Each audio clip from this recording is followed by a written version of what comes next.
Very welcome. We're so glad you're here with us tonight for Embracing Responsible Deer Herd Stewardship in New Jersey. Our local ecosystems and community spaces are something we all deeply care about, and tonight we're looking forward to a thoughtful and educational conversation on how we can balance sustainable wildlife management with healthy habitats. Before we begin, a quick note on how we will be taking questions tonight. We are running this evening's presentation in a webinar style format, which means we will be using the Q&A window exclusively to take your questions. Joe, our speaker, will be pausing for a quick Q&A session partway through his slideshow to address your immediate thoughts, and then we'll host a longer Q&A segment at the very end of the presentation. We want to make sure we address the exact themes on everyone's minds, so please feel free to drop your questions into that Q&A box if you find it right now. So feel free to do that at any point during this talk. Okay, so to open tonight's program, I'm delighted to introduce Michael Rotz, Chair of the Nature Conservation Education and a board member of the Washington Crossing Park Association. Michael is going to kick things off with a brief look at the association's role in our community. Michael, welcome so much. Hi, everyone. Thanks, Kim. Yeah, as Kim said, I'm Michael Rotz. I'm the chair of the Washington Crossing Park Association Nature Conservation Committee. The WCPA is a non-for-profit, officially recognized friends group of the Washington Crossing State Park in Titusville, and so we assist the park in all sorts of different ways, from historical and nature programming and education. But really, what I do is environmental stewardship in the park. So things like invasive species removal, reforesting, planting native plants, things for pollinators and habitat, and things like that. So I'm really focused on sort of how we can manage the natural lands of the park, in a more sort of sustainable and ecologically friendly way. Hands off is not really the answer. And yeah, so I think with that, so deer, of course, deer play a huge role in affecting our ecosystem in the park and New Jersey in general. So this is a very pertinent conversation. Um, so yeah, uh, with that, I'll give it back to Kim. Thank you so much, Michael. Now it's my pleasure to introduce our speaker, Joe Basralian. Joe Basralian is contracted to the New Jersey Conservation Foundation to collaborate in addressing the crisis of overabundant deer herds impacting many parts of New Jersey. He has worked professionally or as a volunteer in New Jersey conservation for 17 years with the Nature Conservancy, New Jersey Audubon, the League of Conservation Voters, Friends of the Drew Forest, the Great Swamp Watershed Association, and other groups. For several years, he played a key support role in the NJ Keep It Green Coalition for Open Space, Farmland, and Historic Preservation. He is a member of the New Jersey Highlands Council, has chaired Chatham Township's Open Space Committee for 14 years, helping to preserve 250 acres in that time, and has been an active leader in Scouting America for 10 years. Joe, welcome so much. We're so glad to have you here tonight. Thanks, Kim. Thanks, Michael. Really appreciate you all being here. Thank you. And some of you on the call have actually, given incredibly helpful input to what we've developed with Dear New Jersey. So yeah, welcome after this long but gorgeous day.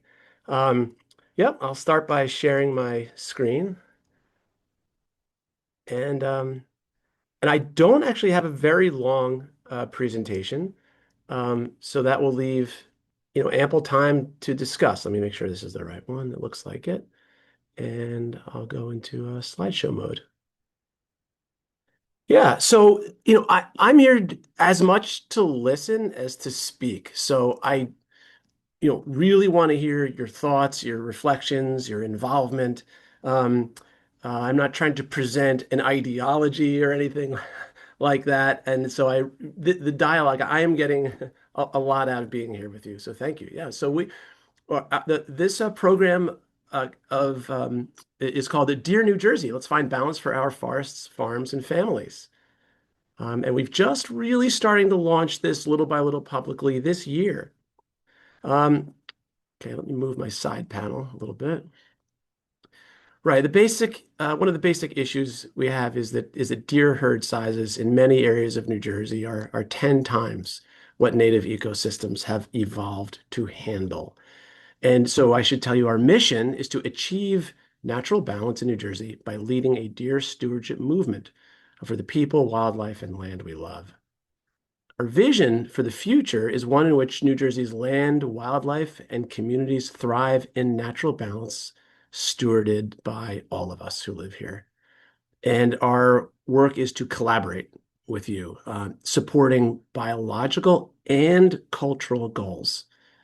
Um, I want to start by discussing, the crisis we have in parts of New Jersey.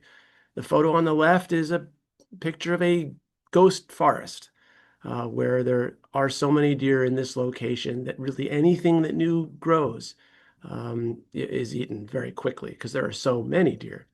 The picture just to the right of it is a forest overrun by invasive species.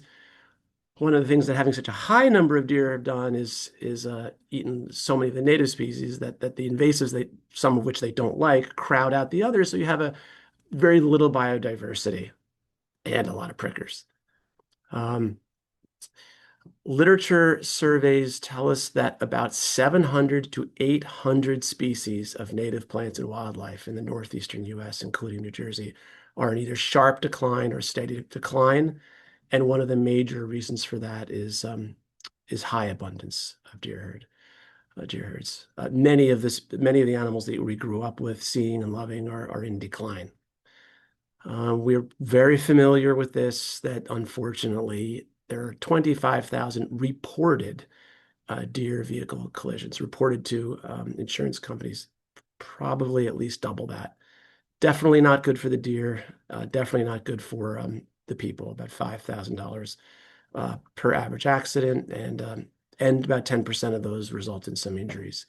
That's not good for the people or deer in the collisions. It's not good for automotive insurance rates. We know that whenever there are any accidents, the insurance companies raise rates to account for that. So there's also, the literature tells us, a real correlation between herd densities and humans getting tick-borne illnesses.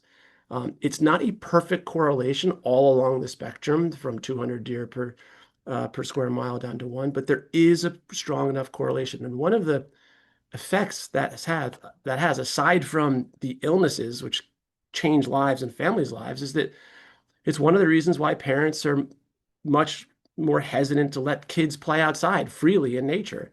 And that is, that those experiences formulate us into people who care about our world and to people who grow up healthy. So that is a real problem, and deer are part of that equation. We know about landscaping and home gardening damage. So the impact to farms and local food in New Jersey is significant. A massive study of 1,900 farmers in New Jersey, that's almost 20% of all farms in New Jersey. That survey showed that 25% of those farmers who responded out of 1,900 reported having to abandon fields because the deer damage was so bad in those fields. And 36% said that they had to shift to a less and less preferred crop of theirs, which also means we're getting less of the variety and abundance of local food for all of us who really want more healthy local food. This has implications for all sorts of outdoors people, from bird watchers to walker and hikers in the woods to hunters who participate, very significantly in the outdoors and the outdoor economy. Not that many people know that the Community Food Bank of New Jersey says that there are almost 1 million food insecure residents of New Jersey, including 270,000 children. Um, there are multiple pretty significant venison donation programs, and the venison that's given to that which is not eaten by hunters and the families of hunters is given to people for free, and they are and I spoke to one of the heads of food acquisition for Community Food Bank of New Jersey, who said they could easily accept 10 times the amount. The need is so great, and the quality of locally local and wild animals who eat a great diversity of plants. The quality of that meat on so many metrics is so high that it is greatly appreciated. And I've had experience giving venison to really good local soup kitchens, and they're really over the moon grateful for it, and they ask for more. And then there's just ourselves. There's New Jersey imports approximately 120,000 pounds of venison from New Zealand, 8,000 miles away. When we have an abundance and a sustainable abundance of deer right here. Um, and yeah, so I know it's a long time on the first slide, but there's a lot going on in the background. And I mean, this matters to us, right? Because everyone has a story. I mean, part of my story is, and everyone has a story. Like there's no, right? It's all a little different. Mine is I really, really loved the lush forest of playing up in Bergen County in my youth in the woods, the 70s and early 80s. And I just remember the variety and the smells and just being with family and friends in the woods. And I loved it. And now when I go, the picture looks much more like what's on the right, or I can't even walk through. And I really want that back. I mean, that's a big part of my story. Um, Others have stories like these. Families of wildlife have their own stories. It's just much harder for a lot of species to find the food when there's not the diversity of native plants or the cover that's provided by native habitat. I mean, it's heartbreaking. I really felt I couldn't let my girls, and originally my girls, now my son, play as freely outside as I wanted them to. And I've been across, parents walking home sadly and dejected with their kids because they were on a bike ride through along a trail, and they happened to go off trail for about 10 seconds. They got covered in ticks and were on their way home. I mean, it broke my heart. And increasingly in the past few years, I've become more conscious. I want excellent food whose source I understand and can verify and that I believe in. Um, I mentioned this story that some people have. Um, right. I mentioned farmers have all kinds of stories. Wow. I've spoken to a lot of farmers across New Jersey. Um, and so many of us love seeing the deer, and we want to always continue to see deer. I mean, that is a lot of how we cherish our connection with nature. For a lot of people, it's through seeing a deer. But the large numbers do concern, many people I've spoken with. And some people, they do want non-lethal methods at least considered. Okay, so as we developed this work, we really thought of we have to envision success and what does it look like and feel like. Healthy people, land and wildlife for generations. Um, and it's very achievable. But what's some detail about that? Landowners enjoying their own lush and diverse lands, thriving forests and waters for all people. Safer roads, absolutely. Healthy deer and a healthy environment.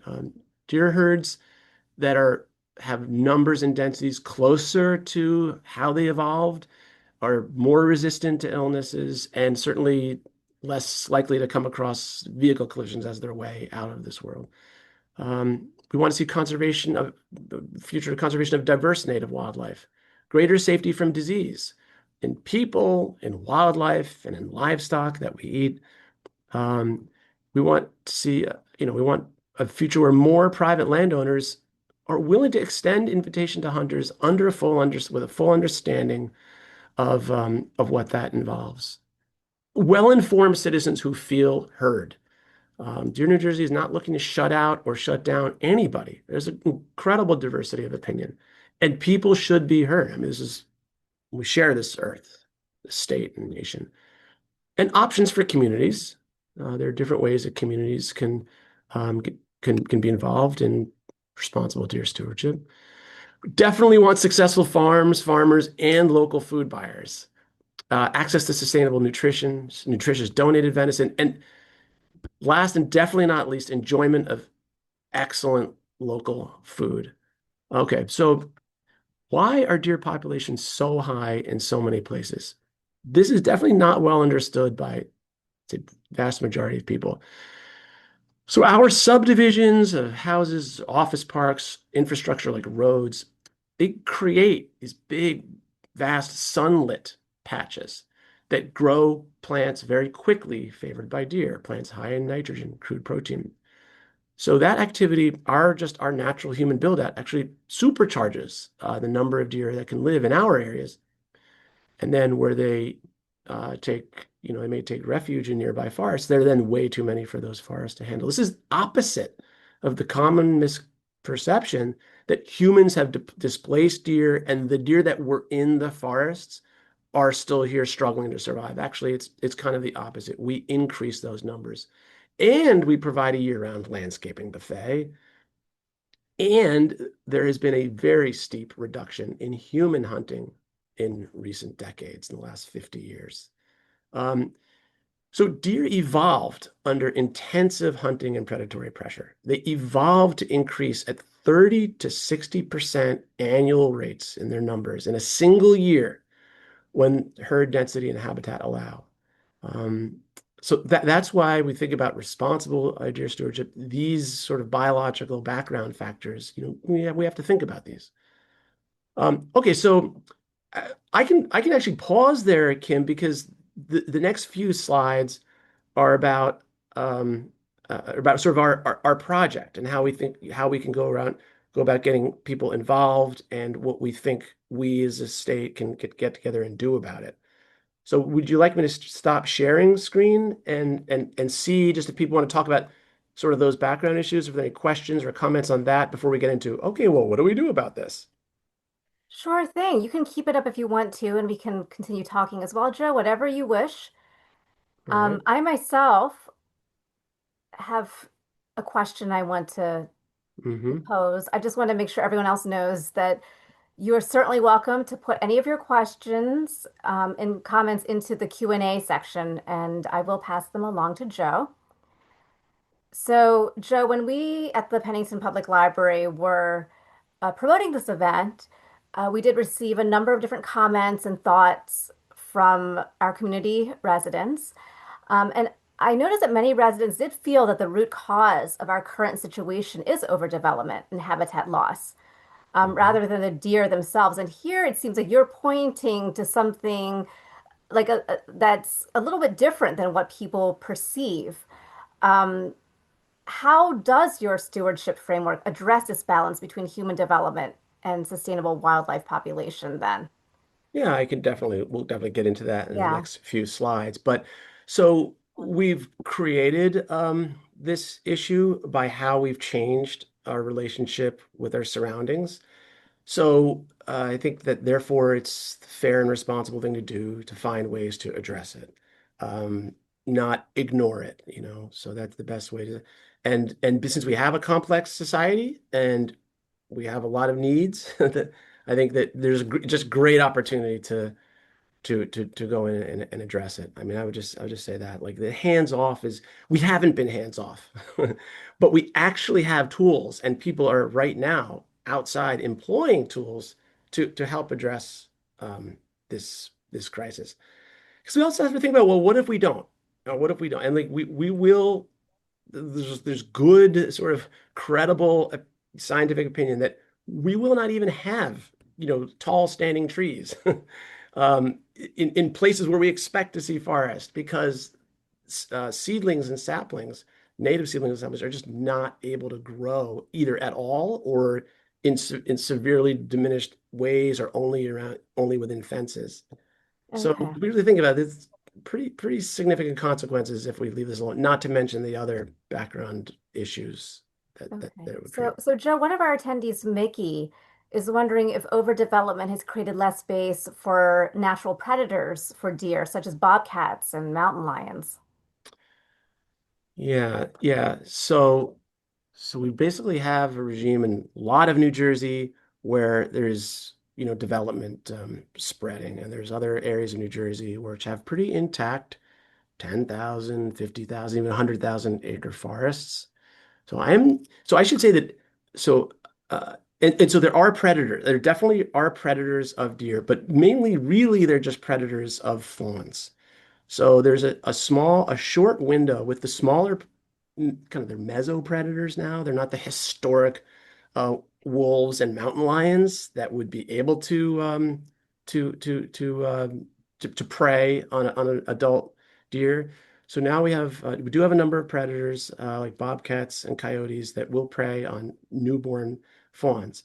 And that is a very short window. Um, late May, early June, when those deer are small enough to be preyed upon. So, and we've had that for a while, and those mesopredators in the areas of New Jersey where they are have not been particularly effective in creating a balance. Now, that's as of today. And in some areas, I mean, I think you'd find some hunters and even some wildlife biologists to say those predators are having an impact on deer herds. Yet every new professional survey that comes out, not everyone, but most of the new professional surveys that come out really show, really high numbers of deer herds, despite the perception of an increase in the number of coyotes and bobcats. I consulted the Cornell research team, which has a dedicated, 25-year running deer and diverse ecology team. And they said that in order for animal predators to kind of restore this balance, there would have to be so many more, like orders of magnitude more predators than humans would ever really tolerate.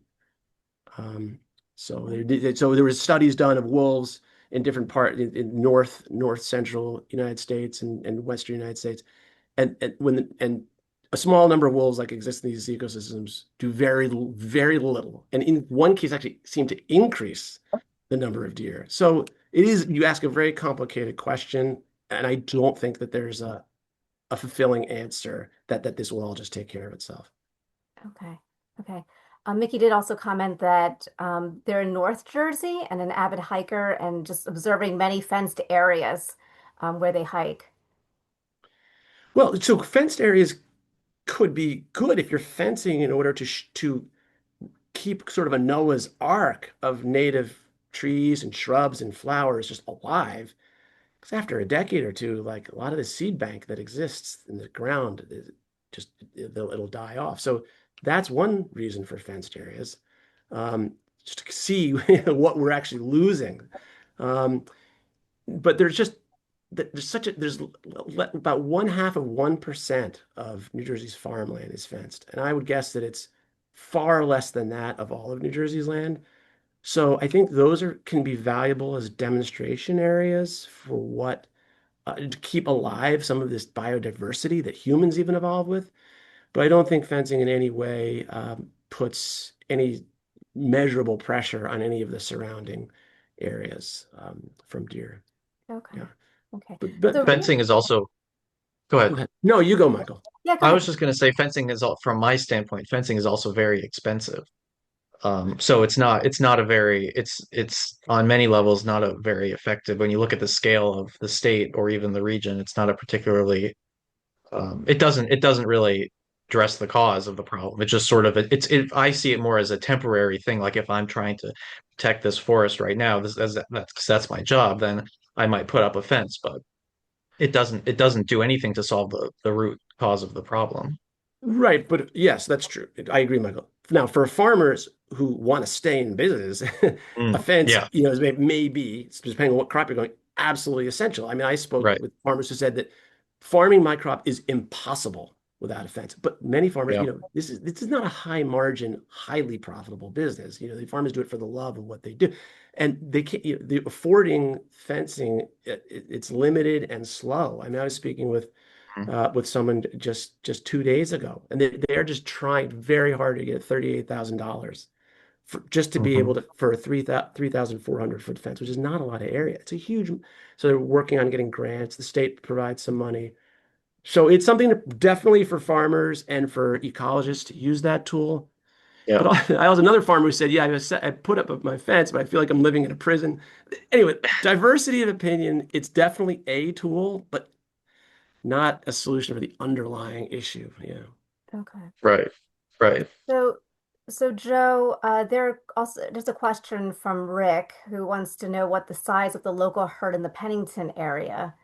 Um, Yeah, I was going to review the most recent drone surveys that people did, and so I think I don't have the exact number for you, but so please don't quote me and take this to your environmental commission. I've seen a survey that said that in some spots, it also depends on the area of the particular spot in the town or in Mhm. the region that they're measuring. So I've seen from 50 to 60 or higher.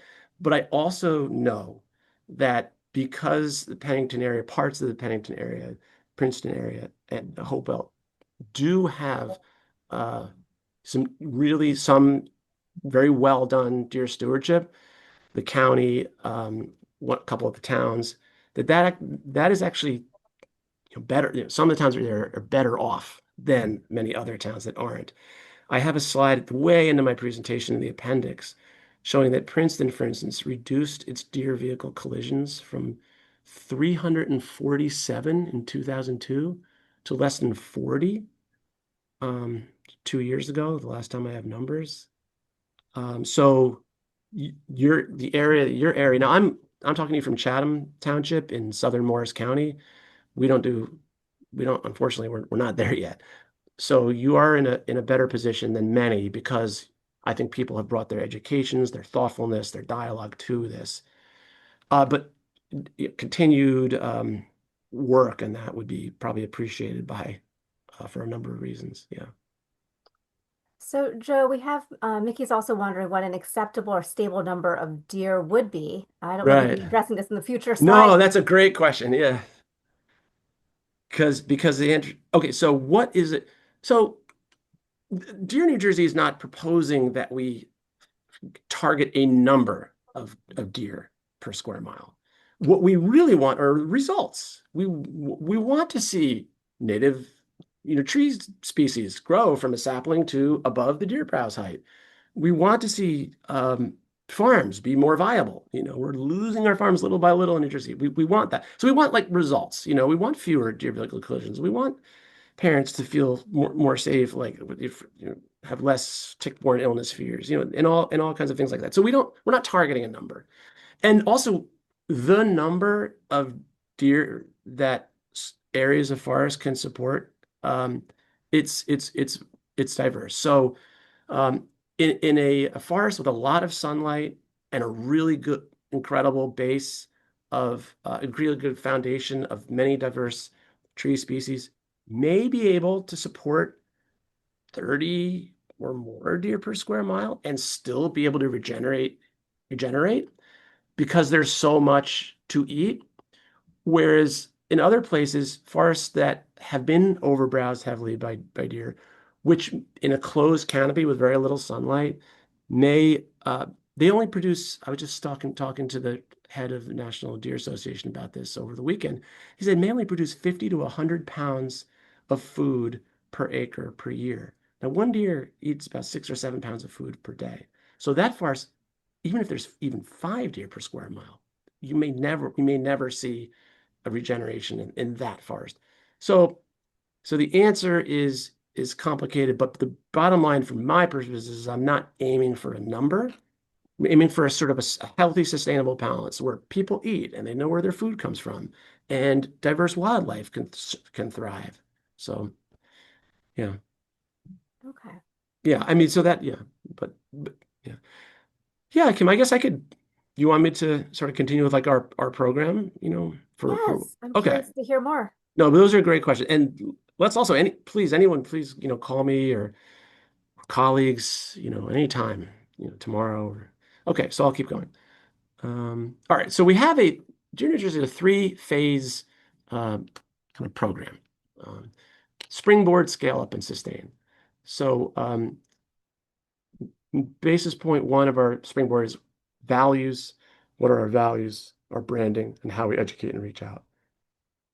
Key part of this springboard is we've developed and written with many people in the community action guides, which are colorful and step-by-step guides to help us actually do things, to actually do something rather than just worry about it. We've written action guides for and with forested landowners, farmers, hunters, prospective hunters, people who are very interested in what hunting can do. We've written an action guide to help them get started. To nonprofit land managers, municipalities. We have an action guide for municipalities which just don't do any stewardship of deer, and there might even be arguments in the town. Well, we have an action guide for towns like that, and we have an action guide for towns who are doing some hunting, but maybe could do a better job of it. We have 2 action guides for venison sharing and others in development. So we really want people to look at those action guides, even ask us to modify them or create new ones and share them. We have 14, now 15 one-page flyers, really good little public education one-pagers. And the core of our program is, I guess I alluded to it, ambassadors, partners, friends, and colleagues who want to share this information. Dear New Jersey is not someone just sailing in to solve our problems. No, we would like to be a catalyst for others and a support for others. So phase 2 will be scale up. This summer, we're starting sort of more public kickoff campaign. Let's see, and maybe some policy adaptation in phase 2. And then phase 3, really important, sustain.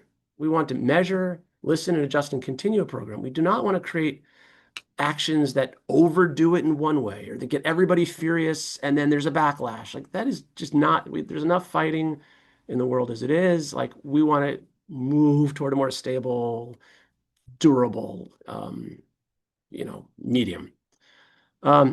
Okay, so how we'll get there, I think the core really is we start with values. These are the values of my colleagues and just pretty much just about everyone I've spoken with. If you speak to them long enough, honor people, honor the animals. Honest, effective action, not just feel good, pretend. Ethical, upfront, not cutting corners, right? Shared well-being and public safety. Visible benefits. So don't take our word for it.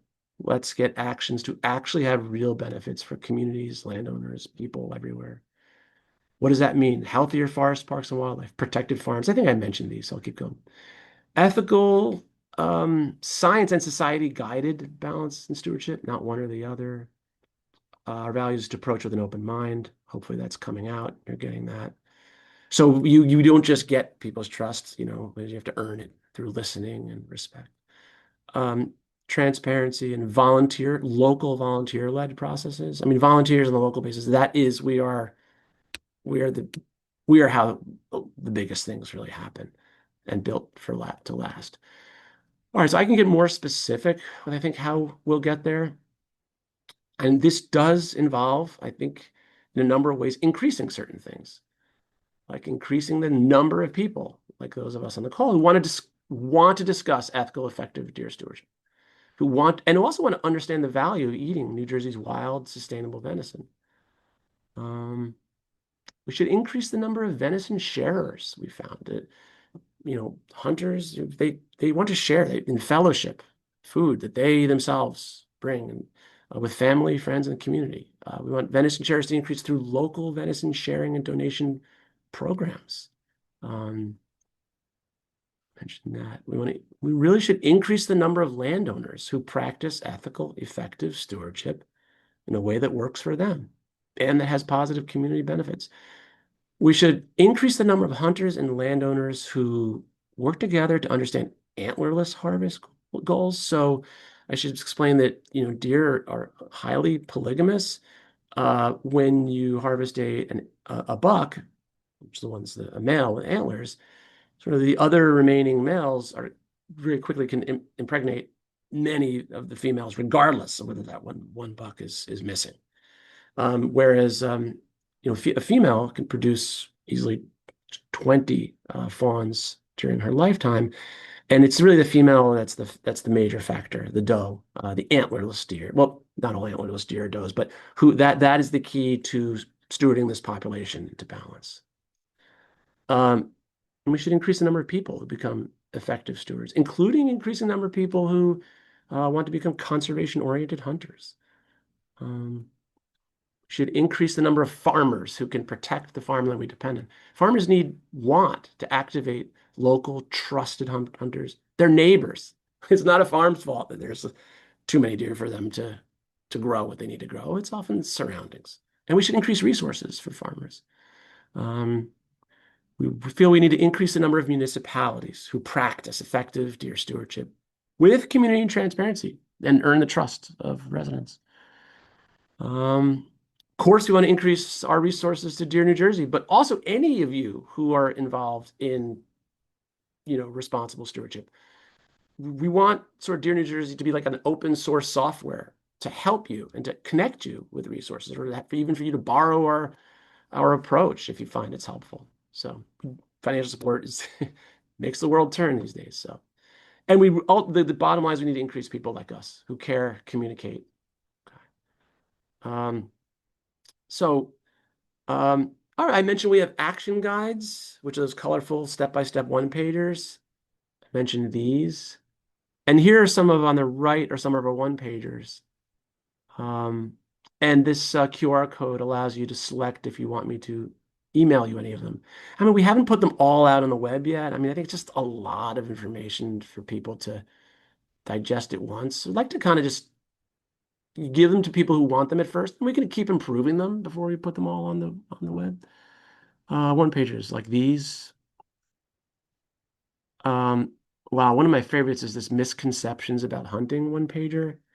There are a lot of people, maybe not as many people in your community, but who somehow conflate hunting, which is a highly regulated, bound by state law, at a process for garnering food for ourselves and families. A lot of people conflate that with what's happened in the last 30 years with gun violence. Well, these are completely different things, but that's one of the misconceptions that people have. And so I just would highlight that that's an interesting one-pager, but I mean, all of them are helpful and we can create more. Okay, venison is superb food. I mentioned there's a versatility. It's nutrition. You don't want to overcook venison because it's low in fat. So you don't want to overcook anything that's low in fat. Wow, I was just asked by some really cool folks to write a one-pager, turned out to be 2 pages, on how deer herd overabundance actually contributes to climate change impacts. And there's some others here. I'll keep going. So here's just example. This might be one of the more boring of the first pages of one of our municipal action guides. So this would be a citizen's guide to establishing a responsible deer stewardship process in communities where none exist yet. I don't think anyone should walk in and to a community that's like, this is a foreign concept to, and just say, we should do this. Because then you would end up getting, we've seen it time and time again in New Jersey, you get just a big fight, and then the town council's like, forget it. I don't want to deal with this controversy. There's a process for getting people involved in a wildlife advisory committee for taking input. So that's just one of and that walks through how to do that. I mentioned one-pagers. This is an example of just a quick one-pager. So I should preface this. We're in the early concept phases of developing a communication campaign that would begin this summer. And it would be something like this. Be a wild steward. Harvest for habitat and table. So as a hunter, you're already harvesting deer so that we can get diverse habitat and other benefits, and table, for food. And so we want to propose somehow, hunters, join others who share your values by harvesting an additional antlerless deer or more than one antlerless deer this coming hunting season, which begins around mid-September. Sustainable food, healthy forests, safer roads, thriving wildlife. So it's a concept. And we thought, well, we could have principles that go along with that. Maybe even some would want to, many hunters have already signed on to these principles. We thought maybe we could share principles like this as a communication tool. humane harvest, full utilization and no waste, ecological purpose, community nourishment, safety and respect for property and human property rights, transparency, accountability, and mentorship. Hunters, like all of us, we love humans, just love sharing our knowledge. We're just wanting more people to share our knowledge with. Maybe that'd be part of this campaign. Here's another idea. I just developed this today, but this could be something that I guess hunter doesn't kill a deer unless he or she knows like who is going to appreciate and utilize that venison. So if more of us are asking for venison and are looking up recipes, and that's an incentive to harvest additional deer.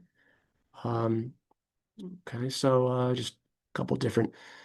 The cut on the right, I mean, that's incredibly tender and delicious, and there's so many different ways to cook the different parts of the deer. It's a large animal, just like the domesticated livestock that we eat. So many different ways to cook and prepare. Okay, so what would Deer New Jersey do next with additional financial support? We would be able to reach out to more ambassadors, friends, colleagues around New Jersey and implement action guides. We would actually have more resources to implement at least that campaign number one, that Harvest for Habitat and Table campaign. We would love to do some short videos, share recipes. Actually, one of our the grantees of a foundation board that I'm on is it's a very large farm in New Jersey that donates millions of pounds of food, and so they're interested. They're planning to do a video on how to combine venison from deer who are destroying a lot of the food, one bite out of every melon that they're giving to people in need, and demonstrate how to incorporate that venison into stews and give that away. But a video series. And then just additional stewardship, a little bit more staff time, more on-the-ground expansion of the different projects we have. We have especially several venison donation projects. So we have a case statement for anyone interested, like a case statement of here's 3 pages on what we would do with additional resources. Please ask us. And we hope anybody involved in stewardship, has a really strong case statement to appeal to people. Okay, so what can you do? Well, and also, if you go to this QR code, feel free to submit something like this electronically. Well, first of all, is implement your best idea for ethical deer stewardship. I mean, your best idea is going to be way better than me telling you, but your best idea is like working in concert with other people, trusted people in your, in your business, in your community. So please share our action guides and one-pagers with your circles. We can improve them and actually do things. And we should highlight each other's work. I mean, a couple of people on the call are doing, I know, and many others. I've spoken to 600 different people individually in the last year and a half since we've started this project. And people are doing so much. We should do more sharing of what's effective and what's helpful and popular. We can share social media tags, website tags, and membership outreach. Stories are powerful. When we do something that really wins credit in the community, we should share that story. Why, I guess what's the term? Don't hide your light under a bushel. Like let people see your light.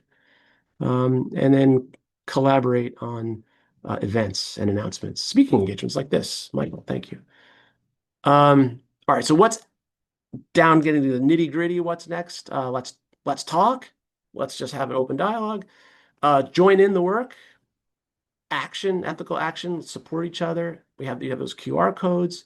Donate if you can, or leverage our work and our friendliness for your own organization. And follow up. How's it going? Let's improve. New Jersey is for all of us in New Jersey. That's why we created it. That's why it'll evolve. So let's improve it. Let's work together. That's the end of my presentation. I think I could, unless you ask me a question where I want to pull up one of the appendices, I'll just stop sharing for the moment. Thank you so much, Joe. So we have Thanks. some questions about different methods of um, or different programs to address the situation with deer, overabundant deer. Specifically, questions about birth control. Oh, sure. Um, and could you speak about just the reality, the operational, the financial Yeah. realities of these types of programs Oh, and and whether or not, there's yeah. many different, thanks, Kim. Sorry, I interrupted your question. No, Sure. yeah, we actually have a one pager, a couple of one pagers on the variety of deer stewardship methodologies that have been proposed. There is a small number of instances and follow-up studies of surgical sterilization of deer. It's There are 6 to 10 um, of these, and in some local areas, for a period of time, when surgical sterilization was planned incredibly well, applied very intensively. There's been, at least at the time of the study, 1 to 2 years after its ongoing treatment is necessary, that again, in a very small number of places, there's been some sort of effectiveness. Now, that is the incredibly, like, vanishingly minute percentage of how stewardship is done. Every year in the United States, between 7 and 10 million deer are harvested and eaten by hunters and families, whereas maybe just a couple hundred are done through surgical sterilization. So I know that Princeton proposed in addition to all of the hunting work that Princeton does, Princeton proposed a surgical sterilization project because they were able to come up with the resources to pay for it. And to the DEP, the DEP rejected that proposal on a number of different cases. For one thing, there's a number of different reasons why they rejected. So what that involves is you really need to hire and pay, you know, really tiny number of people who would be sharpshooters who then have to tranquilize the deer, pull them into a mobile surgical unit, and you do an overectomy or vasectomy for female or male. And then you've released those deer, and then those deer are still out. They're doing, eating as much. And then that's one negative. Another one is the cost. So this would be $1,500, $2,000 a deer. It really does add up. So there's very few number of communities that have proposed it. I mean, I think that for those small number that do, I think they deserve to have a healthy dialogue with the state. Some have said, well, why can we just have a sterilization, an immunocontraceptive drug that prevents deer, or a certain number of deer, from having offspring? So there's a horse drug that's used out west called Gonacon that seems to be effective for 2 to 5 years. But you have to still tranquilize a deer, hand administer that drug, and then you don't know when you have to give that drug again to the deer, which is incredibly hard to do.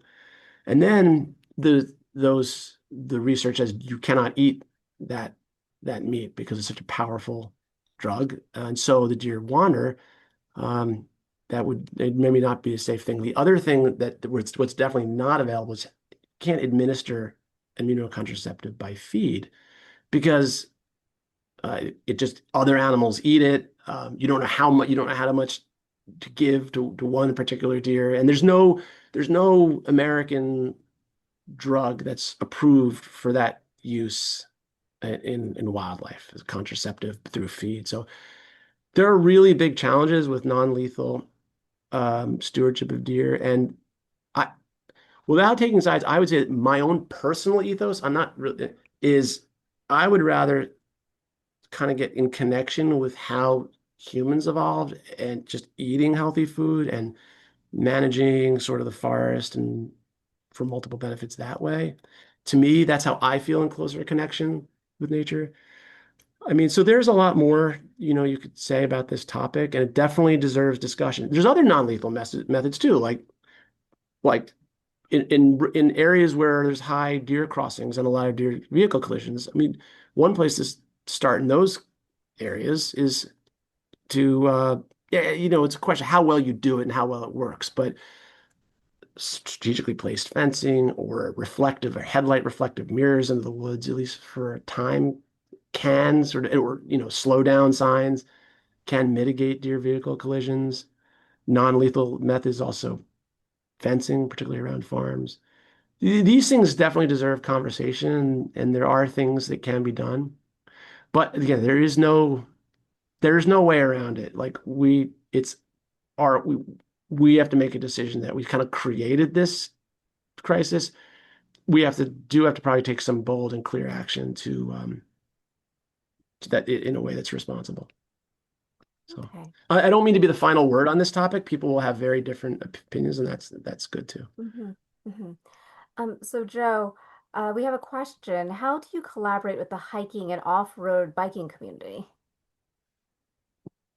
Well, if you're talking about mountain bikes, that we did, there's an executive director of the New York, New Jersey Trail Conference who attended one of our presentations, and he's really eager to do more outreach to his membership because of he wants quality of habitat, diversity of wildlife. So that's one form of collaboration.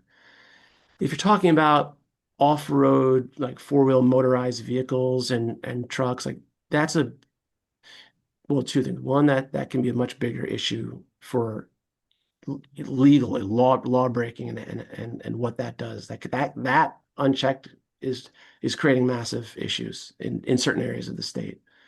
Um, I just was speaking with someone on was it yesterday, so Sunday, who is hunting in the Newark watershed in Pequannock, and he said, it's become very harder to hunt in certain where he's been hunting there for years because the off-road vehicles, which are illegal to ride like that, have created so much disruption and habitat harm, and created so many irregular wildlife patterns that it's really even gotten harder to steward that forest, which 250,000 people in Newark need to produce their clean water. So how we work together with them as well, that would be, I have a number of contacts in Newark. We have to build up those relationships. Three different parties in Newark have contacted me. We've had meetings. I also am involved in urban gardening, and people really want more locally sourced, healthy food. So if we build up, I'm not talking about Newark, anywhere, if we build up the number of people who appreciate the resources and the food that's coming out of the forest, maybe they'll do a better job of protecting those forests from illegal uses. Look, a certain amount of off-road vehicle is in places that are designated for it is awesome. That's how some people connect, and that's great. I rode my mountain bike like crazy. If it had a motor on it, I would have ridden with a motor. But there are complications, but there's ways to work through it, I think. Now, I might not be getting at exactly what that person asking the question wanted, but those are just comes to mind. Yeah, I think she's concerned with actually the safety of people who are, say, hiking or Oh, biking yeah, yes, in yes, yes, areas yes, where yes. there's hunters. But Oh, what sorry, I went you on too what long. Oh, yeah. yeah. But what you So, talked about yeah, was so the interesting as number well, of as I didn't realize yes, yes. that aspect of So it. one I was so it's hunters are very like as a group are very, very clear about where they're setting up, what the rules are on that property, and hunting almost always actually, in places where there are people, always when there are places where there are people and public access from an elevated stand and who know where the trails are, know where the properties are, know where the human foot traffic is. So there's a very disciplined and trained through the 8-hour hunter education program that the state puts hunters through, um, to be very, very disciplined about seeing very clearly what you are aiming at. You know the difference between a deer and a dog or cat or person. So it is the instances of a hunter having an incident with someone, uh, a member of the public, are vanishingly small as a percentage of the number of millions of hunters who are in the woods across the United States. And there are only about 40,000. So there's that. Um, yeah, I think that's, yeah. I had another point I know. I have a slide at the end of my presentation about the number of the safety of hunting versus hiking. So hunters, Yeah, and it's like 1,000 times fewer incidents per 100,000 people, hunters, it's 1,000th the injury rate as like high school Mm, basketball and baseball. So, we do want to share space. mm, And also hunters know and are often reminded and tell each other, we can't have even, we don't even want to have a single incident because we represent how people perceive all of hunting. So yeah. there's one other thing I would add before can we have a follow-up? So I've been attending the Fish and Game Council meetings in the state, and at the end of each Fish and Game Council, they're monthly. They're like the regulatory body for they have a hunter who's had some transgression, like didn't have an updated license or was on the wrong side of the property line, like or who hunted an animal like the day after the season ended, or said he did. Like it's like one a month that they bring. They Mm. are incredibly strict with these people. Like they rescind their hunting license and then they come back year after year and they're like, nope, you're not giving it back to. So it is a very yeah. Anyway, Yeah, I guess the patron who asked the question wanted to follow up by suggesting or asking about signage for hikers on the hiker yeah. end, because she's not sure if hikers are aware or not.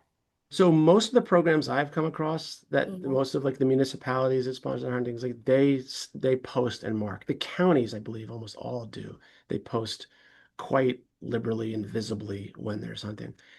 I think I have heard of a couple of programs uh, that well, I shouldn't even say that a couple don't, but most do. And one thing in a community is you know, if you feel that there should be posting that is going on, I mean, you can talk to your community, talk to the sponsor of that program. I mean, public trust in any activity is important, and we want public trust. If hunting, I believe, deserves public trust, especially the way it's regulated and practiced in New Jersey in the vast majority of instances. It should have public trust. So if you feel that there was somebody didn't post on a certain spot, like you talk to that person, whoever's running that program.